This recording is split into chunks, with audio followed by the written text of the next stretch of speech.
Good evening, viewers, and welcome. 'Tis I, your script keeper and host, Russell. Tonight I have the pleasure of bringing to you 5 scary stories submitted from patrons all across Washoe County.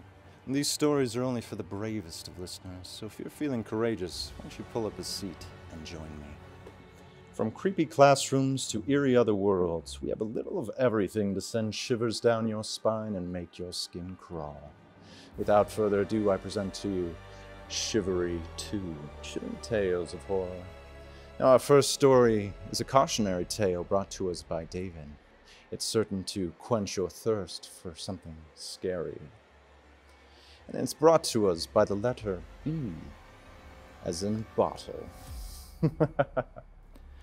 Bottle Flipper by David. Billy was always the outcast in his class, which is why he must not have noticed his classmates over in the corner, causing a scene. "You got this, Bobby," said Brady in his crackling voice. "Yeah, you can do it," said Bella.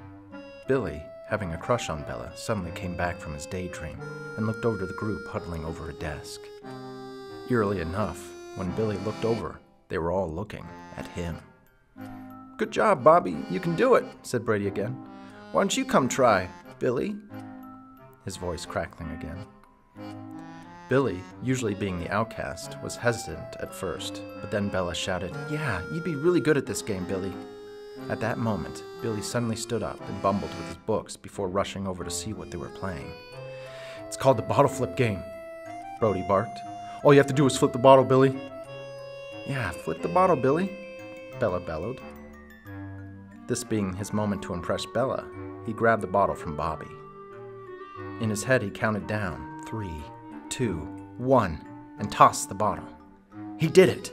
It landed on the bare desk, and everyone burst into a deep, bellowing laugh. "What a buffoon!" screamed Bobby. They all walked away as Billy went for his second flip. Billy tried to stop the game, but he couldn't. The bottle wouldn't let him. Flip, flip, flip, blip, blip, blip. It never stopped, and no one came to replace Billy. So, be careful when someone asks you to play the bottle flip game. You might be playing it for a long, long, long time. And if you ever see a skeleton in your classroom, make sure he isn't holding a bottle. It's great to have you here, Billy. Why don't you show us one of your infamous bottle flips? Very good. Me? No, I couldn't. I have another story to tell. Besides, I know you're dying to keep flipping that bottle. Untitled by Colin. I hate driving long distances at night. Even if it's just heading over the Sierras after midnight, I get that weird feeling, which persisted in October of 2008. My friend Brandon and I were driving from Spokane, Washington to Mesquite, Nevada in one night. Well, that was the plan, but heading south on I-15 is difficult with no lights or other traffic to keep you awake. So we went as long as we could until we couldn't stay awake anymore. We made it a while past Provo when we decided to call it. It was 2 a.m. I couldn't tell you exactly where we were in central Utah, but it felt like the middle of nowhere. There was a meadow to our right, and the moon was full. A creek ran nearby, but that was it in terms of activity. The chill in the air had fogged the windows over not too long after we fell asleep. Brandon slept in the front row, and I took the back row of the cab. He was always a fast sleeper, but it took me longer to fall asleep. The Bo Maestas murder was still fresh in my mind. He was sentenced to death a couple years earlier for killing a 3-year-old in an RV park. But the town I grew up in, Mesquite, Nevada, had seen its fair share of drifters from Utah come south to commit murder. Stopping in the area made me uneasy. But Brandon said there was no one around, and any highway patrol could see us pulled over on the side of the road. The problem in my mind was exactly that. Anyone could see us on the side of the road. Sleep was hard to come by, but it eventually came. I didn't think to dress for sleeping in a truck without the heat on. I didn't dream at all, but something in my subconscious told me to wake up. I had that distinct impression that I was being watched. That feeling on the back of your neck, The one telling you something or someone is close to you? That's what I felt. The animal instinct that humans have preserved for a millennia came out in full force that night. My eyes bolted open, but I was too terrified to move. I had experienced sleep paralysis before, but this was different. I could move. I just didn't feel it was safe to. So I sat, ears perked for anything that might alert me as to why I was feeling this way. I didn't hear anything except for Brandon snoring, and after what felt like an eternity of staring intensely at my clasped hands, I eventually looked up at the nearest window. And to this day, I wish I didn't. Usually, that weird paranoid feeling I get results in nothing. To my horror, that window, inches away from my face, had a handprint and a smear. The type someone leaves when they're trying to look in. In a panic, I looked out from every vantage point in the truck, but I saw nothing. No cars were parked nearby. No people in the meadow near us. Either what peered in on me was very fast, or I hadn't noticed when they did it in the 2 hours I was asleep. I woke Brandon up and grabbed the keys, switching places so that I could put hundreds of miles between us and that spot by daylight. He just nodded and went back to sleep. When he asked about it later, he didn't believe me. And I don't blame him. Most of the following morning, I spent the drive convincing myself it hadn't happened. The recurring nightmares remind me that it did, though. To this day, I don't stop on the road anywhere that isn't a rest stop or a motel. It's just too creepy. Think about it happening again. I'll never know what was watching me at my most vulnerable, but I'm never giving it the chance again.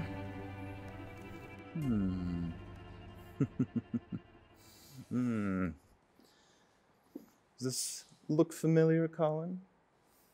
Being in the middle of nowhere doesn't necessarily mean there's no one around. If it's not the living, there's always a few ghosts. Now, from the open road to an open book, let's move along to our next chapter. Chapter 13, to be precise. It's an excerpt from Maria's novel by the same name. Chapter 13 by Maria. Lily was sitting at the kitchen table eating her lunch and coloring on a piece of paper when Katie walked in.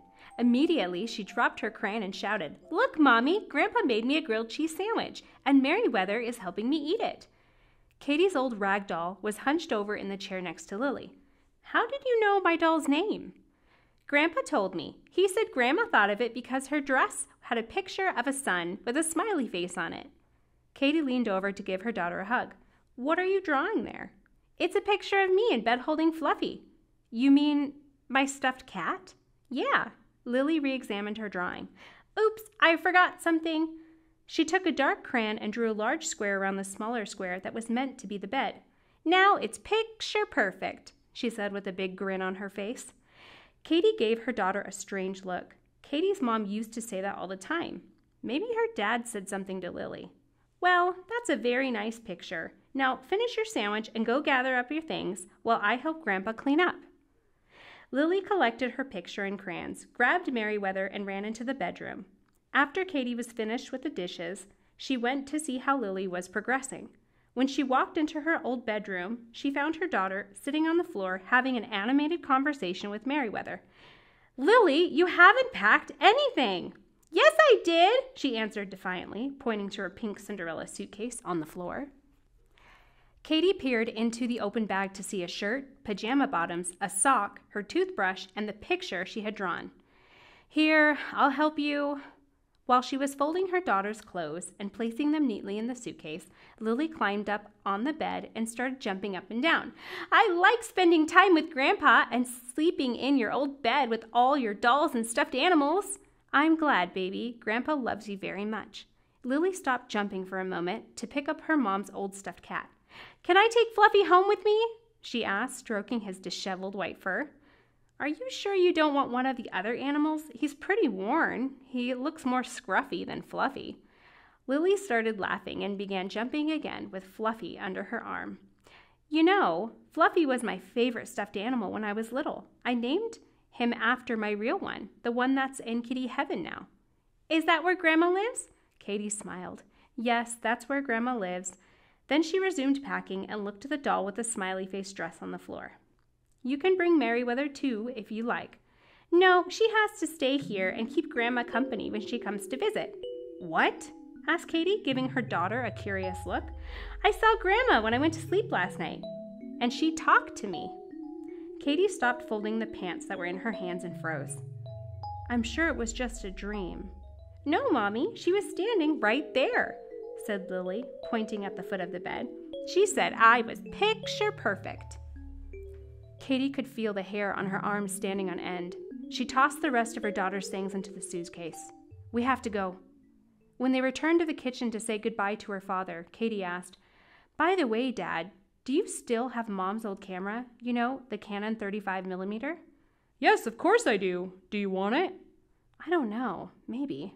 Well, let's go look. After your mother died, I put it up in your bedroom closet and haven't touched it since. I was never good at using that thing. Your mother was the expert. Katie followed him back to her room with Lily following closely behind. He opened the closet door and began scanning the shelves. That's strange. I thought I put it up there on that top shelf. Lily squeezed between their legs and pointed downward. There it is! Katie and her father turned their eyes to the floor where it was lying in clear sight. That's strange, said her father. I'm sure I set it up on that shelf. No, I guess it must have fallen. I hope it still works. Katie picked it up to examine it. She stared at the camera for a moment, then looked back down at the floor. The lens cover is off. Maybe it came off when it fell. Other than that, it looks all right. Why don't you hang on to it? I'll get it next time I'm here. On Thanksgiving Day, Katie used her mother's camera to take pictures of the festivities. Afterwards, her father asked if she wouldn't mind bringing the film in to be developed. After picking up the pictures, Katie jumped into her car and immediately tore into the envelope, anxious to see how they turned out. With a beam on her face, she thumbed through the photos one by one, reminiscing over the wonderful time they all had. When she turned up the last photo in the pile, her mouth dropped and her eyes expanded to the size of silver dollars. There was a picture she knew she hadn't taken. It was a snapshot of Lily sitting up in Katie's old bed holding her stuffed cat, Fluffy. In the photo, Lily's closed mouth, mile-high grin looked as though she were trying to keep from laughing. And up in the right-hand corner, just above her head, was a strange spot of bright light, shimmering like an orb. Chills ran up and down Katie's spine as she shoved the picture back into the envelope. Oh my. Yikes. Oh, this. I'd show you, but perhaps it's too creepy. That hair, those clothes. Mummy was right. It was a phase. I'm not sure who to blame for taking those photos of me, but I am certain you'll be as taken with the next story as I am. Taken by Naya. Once upon a time, there was a girl named Naya. She was only a baby when something very strange happened to her. She was on vacation with her family at Disneyland when she was suddenly taken by a ghost. She had been on Mickey's giant Ferris wheel, going up, up, up, but she never came back down, down, down. She did not know what happened, and she became very scared. She cried and cried for her family, but because the ghost was invisible, her mom and dad didn't know what happened to her. The ghost didn't seem to care that she was crying and flew her up into the clouds. They did not stop until they landed in what looked like a fancy bakery. It must have been Halloween time at the bakery because the shop was filled with caramel apples, chocolate cauldrons, blood pops, jelly slugs, caramel cobwebs, and chocolate frogs. Naya became even more scared as she noticed there were no other people in the shop, just ghosts, porlocks, pixies, gnarls, hippogriffs, and a phoenix. She soon realized she would have to learn how to adapt to her new home and all these strange new creatures. Time went by quickly, and 9 years soon passed. Growing up in the bakery had been a fun adventure. She had become friends with all the creatures and called the bakery her home. She loved learning how to make the exploding bonbons, the fizzing Whizbees, and Bertie's Bots every flavor bean. It wasn't until her 10th birthday that Naya realized she couldn't stay in this strange world any longer. A large, scary dragon swooped into the bakery and dropped a human child onto Naya's lap. Naya saw the fear in the baby's eyes and knew that she must have been that scared when she had been stolen from her family. She realized that maybe this place wasn't the safest place for a child to grow up, and that she must leave the bakery. She explained to her magical creature friends that she must return to her family. When she said her goodbyes, the ghost that had taken her all those years ago told Naya to, "Please keep the phoenix safe, for you will need her for your wizarding years at Hogwarts." She did not understand what the ghost was telling her or what Hogwarts was. She didn't care too much, though, because she was excited to be returning home and with one of her magical creature friends. She was only a short journey back to her home, but when she walked through the door, she realized it felt like she'd been gone forever. Her mom and dad couldn't believe what they were seeing and told Naya they thought they would never see her again. She told them about the magical land, and they had a very hard time believing everything she said. However, when she went back outside and called in her phoenix, they knew Naya must have been telling the truth. The next year was very difficult for Naya because she had to learn how to act like a human kid again. She had gotten so used to being around magic that it was strange for her to be in a place that was so ordinary. She was so excited when on her 11th birthday she received her acceptance to the Hogwarts school. She thought about when she had left the bakery and the ghost had told her to keep the phoenix for her time at Hogwarts. It was all making more sense now. The ghost knew she would be at Hogwarts one day. When Naya arrived at Hogwarts for the first time, she was surprised to see the ghost that had taken her all those years ago was at the school. She was the ghost of the Ravenclaw house. Not surprisingly, Naya ended up being sorted into the Ravenclaw house. That ghost had grown very fond of Naya and knew that she would be the perfect fit as a Ravenclaw. Naya was excited to be back in the magical world and even more excited that most of her old magical creature friends from the bakery were also at Hogwarts. So, although being stolen from her family had been the scariest thing that had ever happened to her, those terrifying moments had ended up being a test to make her a stronger wizard. She was the best wizard in her class and ended up going on to do great things. How magical. I hope the next time a ghost bothers me, it's to teach me magic. Usually they just try to scare me. Oh! Seriously, it's not funny anymore. Ghosts, am I right? Now, before you leave, we have one final tale called You Cannot Leave. You Cannot Leave by Harrison B. The first night, I ignored the mysterious figures standing outside.